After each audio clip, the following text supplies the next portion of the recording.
Hi everyone, Dr. James Lani here to talk about qualitative analyses. So I just want to give a quick plug to the Atlanta bunch.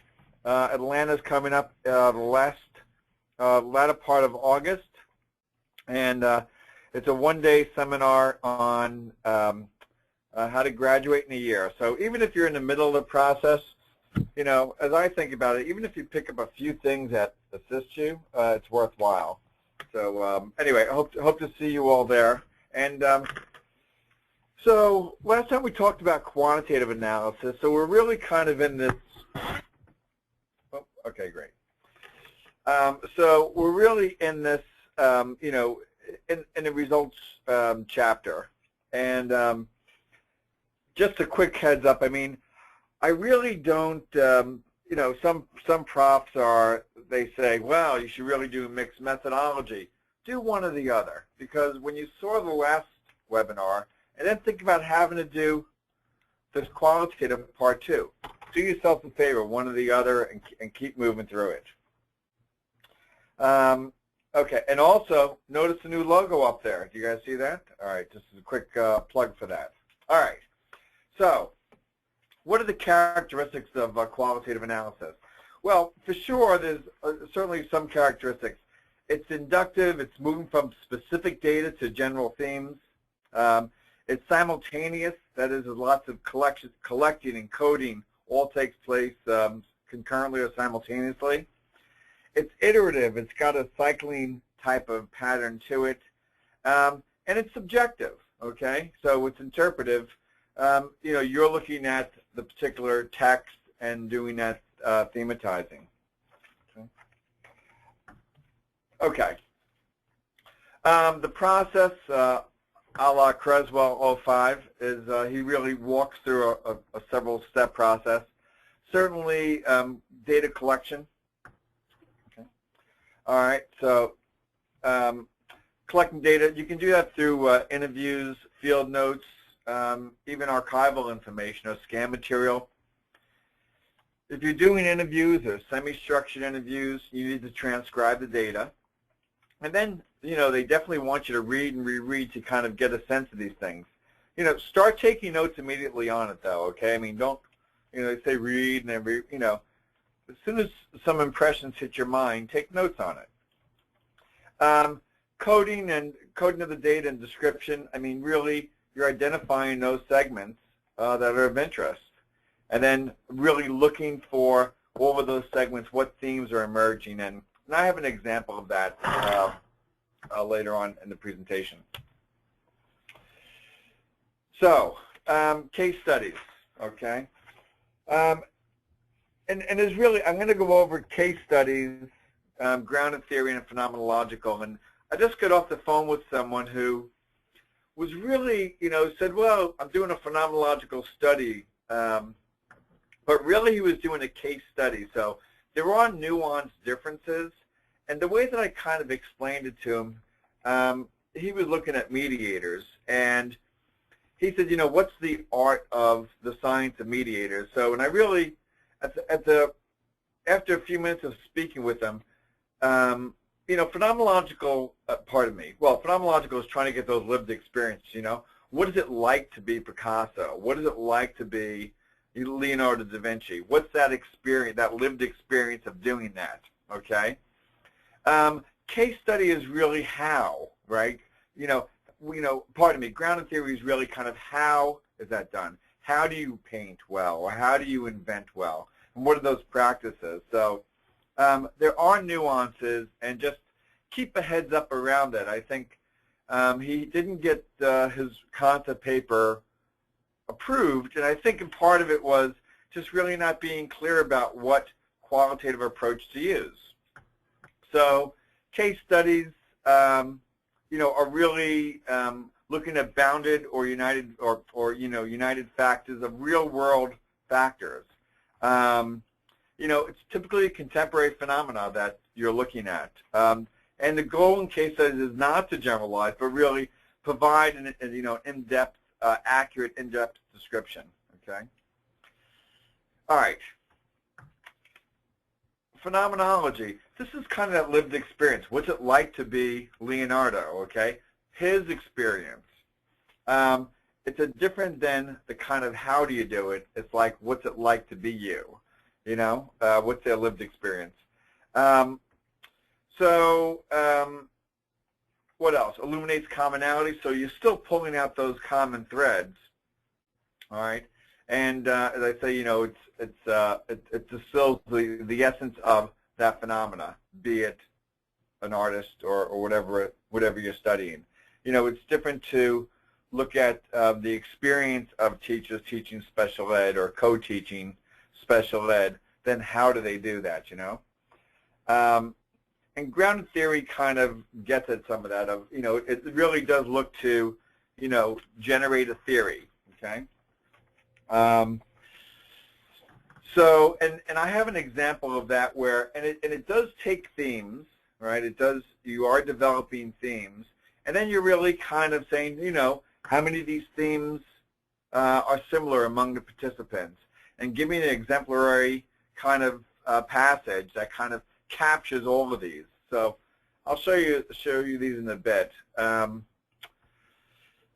idea is really kind of systematically moving from and through data collection to identifying the themes, then, you know, forming, you know, connections, you know, among the themes, and then ultimately to kind of generating the theory, okay, that kind of explains the process, right? So explaining the process is different than what it's like to do that.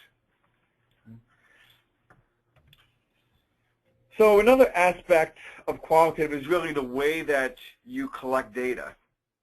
So certainly you can have interviews and questionnaires, and most of the interviews are either, you know, structured, where kind of the research is like rigidly going through that interview, versus semi-structured, you're kind of guiding the interviewee, but you also can pursue different kinds of areas of interest, all right, you know, that the participant is introducing. And unstructured is, hey, here's a general topic, you know, and kind of have at it. A second way of collecting data is really with focus groups, and you know, here you have a bunch of individuals, okay, simultaneously, and you know, you're really kind of just getting their responses. But the idea is that people can listen to each other and kind of really bounce off each other and develop that topic. Observations, you're typically looking at participants in a natural setting, all right? And then documents, they could be anything, recordings, correspondence, pictures, articles, statistics. They can be lots of different kinds of documents, all right? Okay. So then there's transcribing of the data. And you can ask questions as we go through. So someone asks, is the researcher allowed to create their own questions? They are, but we're going to get to a few slides down the road of that kind of that credibility business. So yeah, you can ask them, but you know, how are you accounting for your own bias? I mean, you always have to deal. I mean, you have to deal with this credibility issue and trustworthiness and transferability. So we're all biased. Let's make that clear. Everyone's got their own biases. But you have to defend those biases and certainly describe those biases. So yes, you can create your own questions. The short answer. But definitely look when we get to when we get to the, you know, the trustworthiness. You know, just consider that when you're creating your own questions. Okay, so transcriptions. Certainly, most of these things are audio recorded. So the transcribing, typically you need either you're going to transcribe it or you're going to get a transcriptionist. Get a transcriptionist. I mean, I'm not a great typer, and I transcribed a 50-minute psychotherapy interview, and it took like hours and hours. You know, you don't have the right pedal to go back and see what their pauses and how long the pauses are and so forth. So transcriptions are just used to this. So If you can get one, and we can certainly advise you in getting one. So what else? Use wide margins. Obviously, you want to be able to take notes on the side. For focus groups, you have to be able to distinguish between speakers. Obviously, clearly indicate which survey questions are there. And then obviously make notes. In the psychotherapy transcript, there was a long but somehow pregnant pause, and you know, those are important too. When you hear people thinking, so everything's important. I mean, if they're coughing or laughing, so I mean, you want to really kind of catch all of that to the extent that you can. Someone asked a question, you know, should all interviews be recorded? Yeah, I mean, if you're trying to ask, despite what people say, no one's a really good multitasker, in my view. So, so to be asking interview questions and then taking notes and then listening, I mean, it just seems it's tougher. You can be much more free-flowing when you have these things recorded. So, yeah, record them. I mean, for gosh sakes, you can record them on your phone, right? And then send over those files. So, yeah, record them. Okay. There's a question about how do you deal with credibility. We'll get back to the credibility part a few slides down the road, so just hang on to that question. Okay. Organizing data. Obviously, there's several ways of organizing it. Files, folders, index cards. And you're going to have to document that in the IRB process as well. So you're going to want to know how you're keeping it. You know, obviously, IRB, you know, they're looking at liability issues. So, you know, just say you're going to keep them in, you know, it's going to be secured. You know, and your computer, it's got a passcode to it, things of that sort, okay? It's de-identified as soon as possible. So, you know, when you're thinking about the whole process, particularly, you know, this is kind of a formal process, guys. So, you know, just be overly conscientious with what you turn into your advisors and what you turn into IRB. You know, as my advisor said, it's kind of a stuffy document, and I think he's right, because gosh knows if you try to get a little casual, they're going to slap your hand and send it back to you. So, you know, be overly official about it. We're going to lock things down, okay? All right. You can group data, of course, by, you know, once it's transcribed by the, you know, the type of document or by the client or the location that you know, did the interviews and things of that sort. Obviously, you know, to the extent that you can name files systematically, great. Talking about the systematic naming of files, I mean, just to go back a couple of chapters, when you're going through that lit review too, I mean, be systematic the way that you keep those folders, okay? You know, so, okay. All right, and then back up your stuff. I used to sleep with a little zip drive underneath my pillow, even though I emailed it to myself, but I said, if this thing ever gets lost, so back stuff up. All right. To analyze data, I mean, certainly for small data sets, you can analyze by hand. And most of your guys' data sets are small. What's small? I mean, certainly under 100 pages is small. I just talked to a client today, and I said, yeah, I was doing hundreds of pages one Christmas day, not too many years ago. So, you know, but if it's, most of these things are small. Do it by hand. We do by hard copies. We talked about the margins. Retain the originals, even if you get support, perhaps from us and perhaps some other people, or perhaps some colleagues. Don't let those originals out of your sight. I mean, it goes back to that sleeping with your zip drive underneath your pillow. I mean, if you lose that data, I mean, you're really kind of screwed, right? So you need to hang on to that data. All right. Okay. There's different software to assist really in the organizing, most of it, okay? The, heads up about, we love NVivo. We think they're a great program. The other programs are fine too, Hyper Research, Max QDA. But none of these programs are doing the thematizing for you. You still have to read it. You still have to enter it.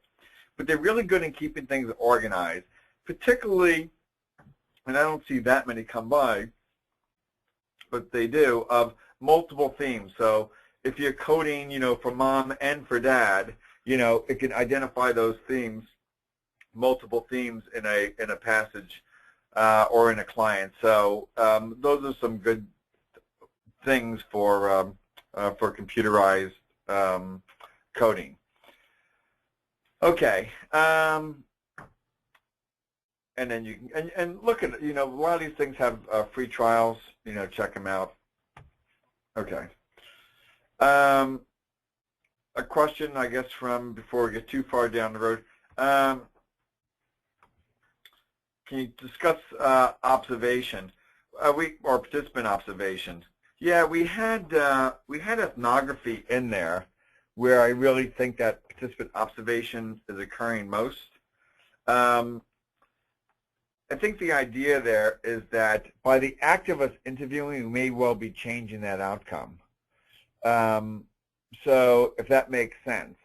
So just like by, back in the old 60s Rosenthal, that the researcher, despite the fact that they were trying to be neutral and get to the evidence, was affecting the outcomes by their nuanced ways that they were asking the questions, or the way that they were observing. So I think participant observation, to me, is that we're in that process, and could affect that outcome. And I believe that's more with that ethnographies. Okay, building themes. So a colleague put this together. I really wasn't happy with the outcome. I felt bad, and they coded disappointment. So they took the text, they coded as disappointment, and then misty-eyed and started to cry as cheerfulness, and then took those codes and put it in the theme of sadness. Okay, so as we stated here, the process by which the researcher makes sense of the data, trying to pull out the meaning of that. Obviously, the same. Reread the transcripts so you can get a feel for it. Take the data, segment it into different texts or segments. Okay. Little short word like disappointment and tearfulness. Identify the codes and then combine them. And it's a subjective process, because some people would read this and perhaps would not pull that out, or maybe they would get the cry and the misty-eyed, but they wouldn't get the, wasn't happy and felt bad. Maybe they wouldn't put them together. So it's kind of a subjective process. There's no really right or wrong here, and that kind of goes back to the the first slide of that it's really interpretive in nature. Okay. All right. Representative findings. Obviously, there's lots of ways of putting the findings together. The most common for sure is narrative form, which I'll show in a few minutes. And then there's other ways of tabling or mapping it and so forth, of representing that. We'll get into that kind of narrative form, right here. So one question was, how many themes do I need to have? There is no, in my experience, there's no a priori number of themes. When I did my dissertation, and it was mixed method, so I'm just trying to shield all of you guys from going through that same path. The requirement was that we needed 3 excerpts to to support that theme, okay? So a theme was not a theme unless you had 3 excerpts associated with it. And at some level, I kind of understand it. Is it really, if you have one person state one bit of sadness, is sadness really a theme? Perhaps not. So there's definitely not a number of themes you have to have, but your advisor, right, who we're just seeking to please in the committee, it does seem like there were a number of excerpts that needed to constitute a theme. Okay. There's other questions. Which is easier and faster, quantitative or qualitative? I think by far quantitative is easier. I mean, if you guys were with me last time, I mean, some of the software, even us, I mean, we turn things around in 2 weeks. Qualitative, it takes 3 weeks, and it's a heck of a longer process because of the reading, the rereading, the coding, and I'll show you. And if we do grounded theory, I mean, there's several steps to this thing. A lot of the quantitative research questions, hey, what's the impact of these predictors on that outcome variable? Okay, we run a regression, we look at the assumptions, we write it up, we're on the road. So to me personally, I think quantitative is much, much easier. And by the way, there's often, firmly established survey instruments out there that have reliability and validity. So you can tap on those instruments. Either they're for sale or they're for or they're free from the researcher, and they've been used in other studies, and you can just use them. Okay. Okay. So okay. So one question is, what's your opinion of doing descriptive stats on qualitative data? Well, when we get to this slide here, okay, you'll see, I'm just going ahead for a second here. Oops, that was the one I wanted. Sorry about this, guys. Well, so yeah, there's descriptives here, 5 out of 10. That's a descriptive, okay, that's a percentage, all right, but it does not make it a quantitative or mixed method study, okay. So having said that, I think it is important to do descriptive stats on both quantitative and qualitative data. Well, why? Well, the reason is that we want to be able to at least be able to speak and describe who our participants are. Are they all male? Are they all females? Are they people who have 20 years of experience, or people who are new on the job? I mean, it's all these kinds of things that people are going to want to know, and gives them some context for the themes and for your study. So yes, I would certainly do descriptive stats on qualitative. Okay, so reporting findings. So the narrative form, obviously the most important, not the most important, the most frequently used way of reporting it, okay? And there's an example of narrative reporting down below. I hope you guys can see it. So it's really talking about, we know what student 1 indicated, perception of rights, and then they give an excerpt of that, okay? Student 3 talks about this theme that, okay, we're Hispanic people and we like meat, pork, and lamb. Okay, so this is just one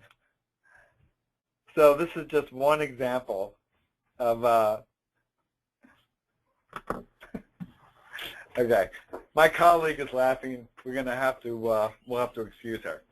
All right, so this is an example where there's different excerpts. You're pulling out themes like an environmental factor, and then you're walking through the participant and then their excerpts. Okay. And then in grounded theory, now here's another example. So you have the interview question, and then you see the participants in the left-hand column, the theme, level of difficulty. This was about breastfeeding twins. and then the different phrases. Okay.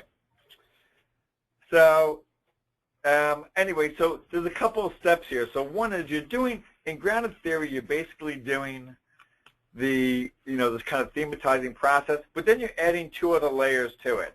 One of those layers is making a table like this, okay, which is, the number of people that describe that theme, okay, and then you're going into this next, by the way, that's called open coding, okay, so after the thematizing process, you want to do this open coding, which is part of that thematizing process, okay, then this axial coding, which is, hey, gosh, 5 out of 10 people had these mixed experiences, 3 out of 10, okay?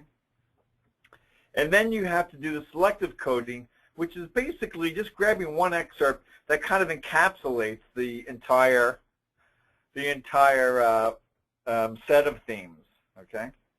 All right. Okay, for the trustworthiness question. So Lincoln and Guba suggested 4 criteria. Credibility, okay, and let me just get to my own notes around it. Okay, so credibility, how true, how true were these findings, okay?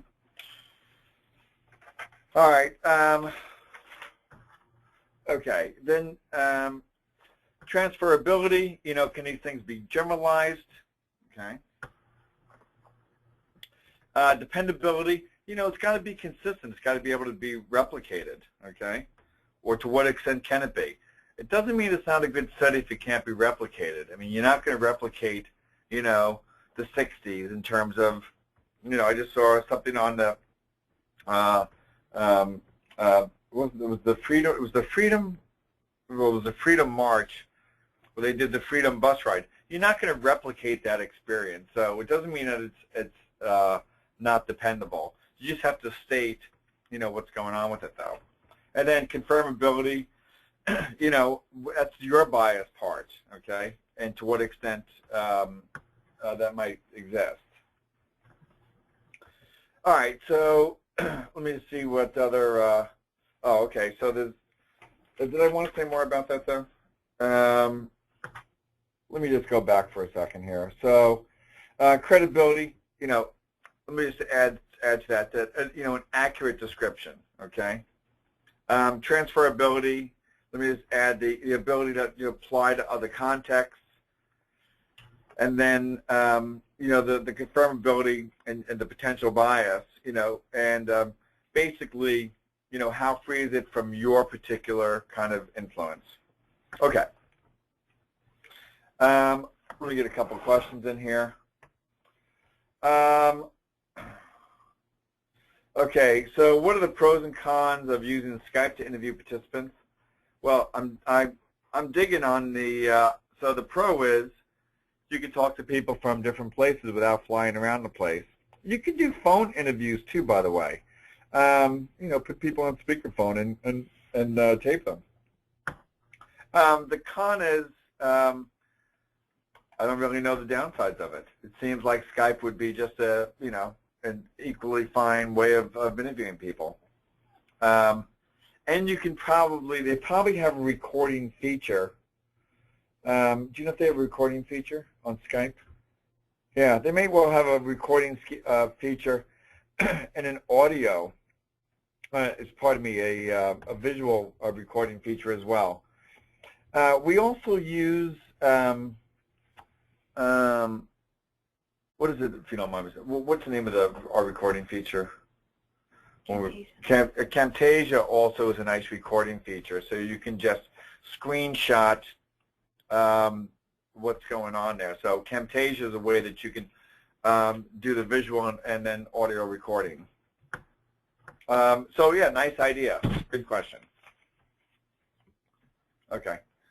All right. So let me just go to the pitfalls. Okay. Definitely, you should have a clear set of research questions, obviously, in quantitative or qualitative. Have a clear set.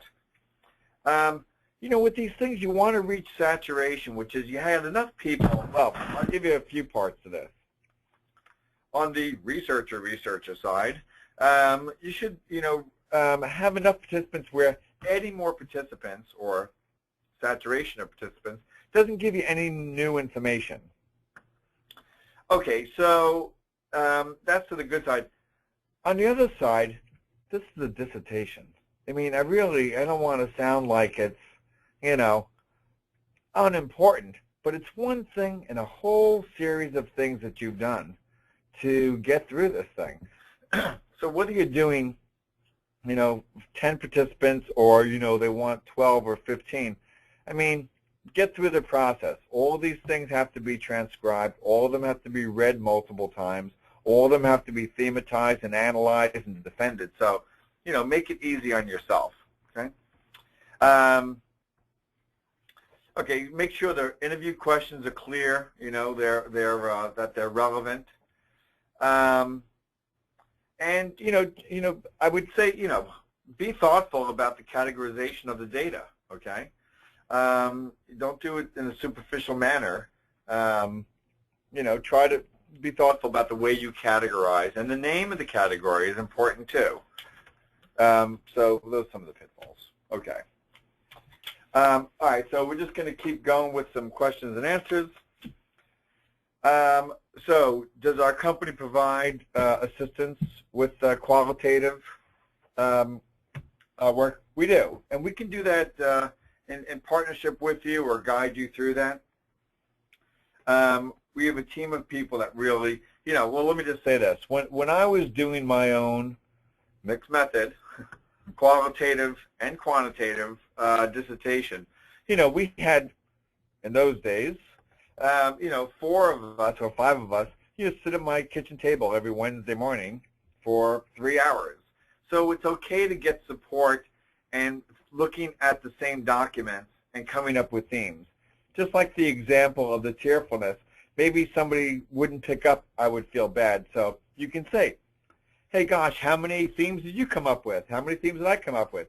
Hey, which passages or excerpts kind of supported that? So yes, our company does assist with that. Certainly you can call our main number to get that. Okay. You said it's best not to do mixed. That's out of my personal experience. So I thought triangulation was a good way to improve evidence from the data. True enough. You can triangulate qualitative data from different sources, though, right? And still stay within the qualitative range. I want people to, frankly, I want people to graduate. Is it worth spending an extra, quarter or semester or 6 months? If it is for you, that's fine. I don't have a value of.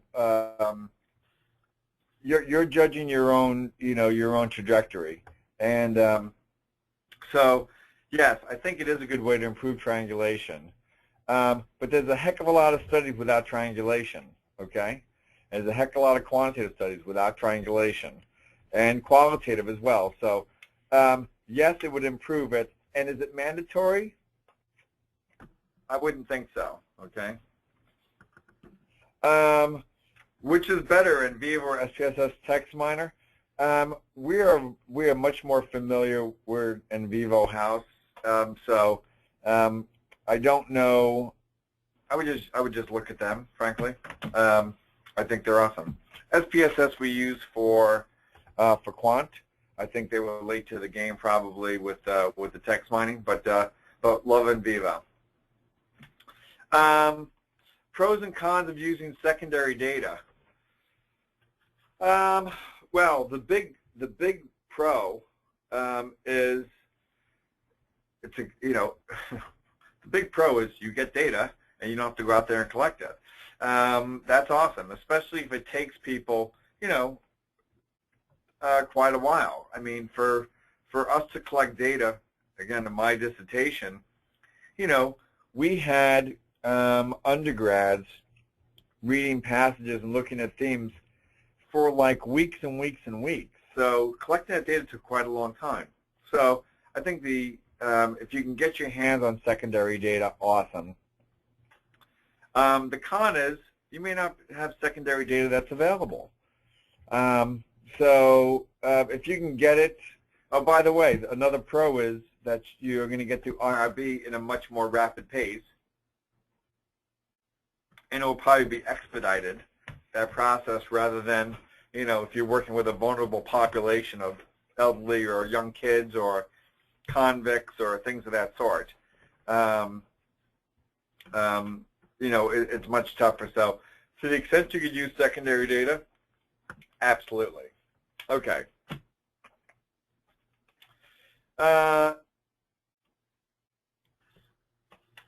Don't know the answer to that. Okay. Listen, I'm smart, but I don't know everything. All right. Is there an age limit when doing interviews with young children? Anyone that's under the age of 18, you're going to have a little special eye looking at the IRB, okay? So heads up. Whether they're 2, 7, 17. So, I mean, you can do it with, no, in fact, I just talked to a guy who was doing a program evaluation in Chicago schools, and they were looking at infants. So, no, there's no, now, they weren't interviewing them, but they were assessing them. I don't know the answers to that either. I mean, you're doing interviews with young kids, young children. Don't have that experience. As long as they can respond in a way that's going to make some sense, All right. Is it a good idea to do qualitative interviews via email? Love that idea.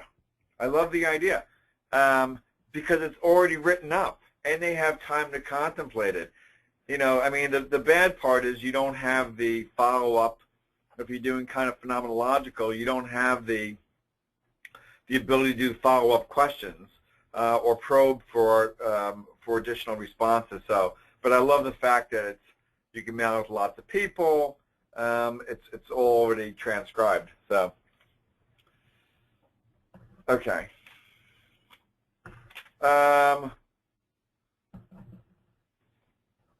Okay, thoughts on how to do quality check-ins with my advisor to support trustworthiness of data analysis. Let me just think about that for a second. Okay, so quality check-ins with my advisor to support trustworthiness of data analysis. That's fine. Have a clear data plan, and then implement that data plan in the results chapter. To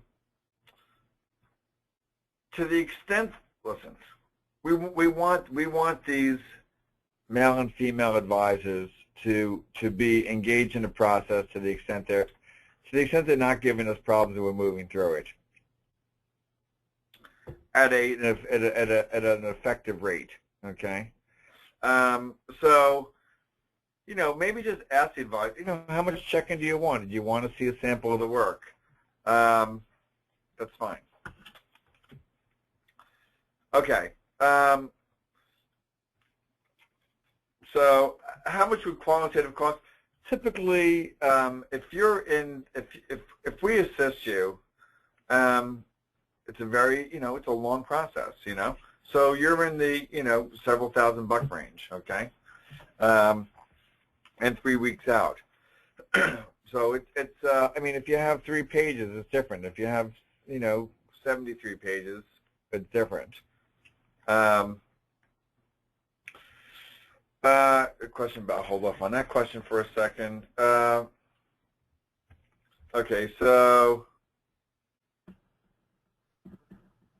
this is, someone's asking about grounded theory, so I'm just going to scoot back. Okay. So someone was, oops, there we go. Okay, someone was asking about axial and selective coding. Well, I need to go to the slide before that. So after you've identified your participants and themes and then the phrases that go with it, you can see the number of participants that are, for example, in the planning, identify the planning theme. Okay, so in the axial coding, you can see 3 of the 10. So it's really just saying how many of these individuals really had that theme. Okay, and then talking about that a bit. The selective coding is encapsulating. It's one paragraph, one excerpt that's really grabbing the whole essence of numerous themes. Okay, all right. Okay, what else? Let's see here. I have a few more questions here. Okay, thanks. Okay. Someone's asking about support for classic grounded theory. Sure. Yeah, I mean, none of these approaches are right or wrong. They're just different ways of examining the research questions at hand, okay? Someone asked just about lit review, what's the best way to synthesize your literature? To me, after you've kind of, you've taken several of the articles, you've taken the articles, you've summarized the articles. The question is, almost like the thematizing, what are their commonalities? What are the commonalities with respect to what they found, with the critiques that they had? And it's just kind of really just weaving them together. Okay. Okay, so someone asked, last question, good question. What's the process of inter-rater coder reliability by hand and using programs? Well, if you want that, we're happy to send you the Excel file to do that, okay? Basically, you're using a kappa coefficient. So by hand, you can look at my own dissertation, in which we've calculated over 20,000 kappas. So it's a pretty easy formula to look at. So that's one thing. And then I forget the reference name, but it's in the About Us. In my dissertation, it gives the formula for inter-rater reliability, or the kappa. When you have numerous raters, okay, say you have 3 raters, now you have to get the kappa between rater 1 and rater 2, 1 and 3, 2 and 3, and then kind of average those. So, so just a heads up on that. The program, again, email us, and I'll get you the Excel file where you're putting in their coding, and then it calculates we've put the formulas in Excel, and that can do it. That can calculate that kappa for you. By the way, we also have hourly consulting, and you can call and get assistance with that too, if you're not comfortable with formulas. It's not overly crazy, but if you'd like assistance, we'd be glad to consult with you around that. I do want to highlight the next webinar is August the 20th. Okay, and so that's a full hour of just question and answers about anything. Committees, overview, different parts of the nitty-gritty of the dissertation. So anything, and I'll even just take general grad school questions. So just really leave it up to you to, come in and feel better about getting some answers to the questions that you've been hanging on to. Next webinar, August 20th. And then August the 30th, it's right at the airport in Atlanta. And there's still some spaces available. You can just call or go to the website, statisticsolutions.com, dissertation-workshop. And, we're keeping the crowd purposefully small. It's around getting out in a year and moving through the process. And I'm going to tailor it to the people that are there. So if you're in a particular place, be it in the beginning or be it in the results, we're going to walk through quite a bit of those, if not all of those parts. So it will be a valuable day, and look forward to seeing you all. Thank you all so much for your attention, and I look forward to seeing you at the webinar. Look forward to seeing you in Atlanta, and obviously you can email any questions. Call for a consult. We give free 30-minute consultations. Does not cost you a penny. And also pass along to your colleagues. I know everyone listening probably has one or two colleagues that says, hey, you know what? They've been struggling a bit too. Maybe they can use statistic solutions. So be it with qualitative or quantitative, we'd be very glad to assist you. Our goal is to see you graduate, and we envision that goal moving closer and closer to you on a daily basis. And so we're happy to move you forward in those ways. Thank you all for your attention. All right, and have a great night. This is Dr. Lani saying good night. Love out. Bye-bye.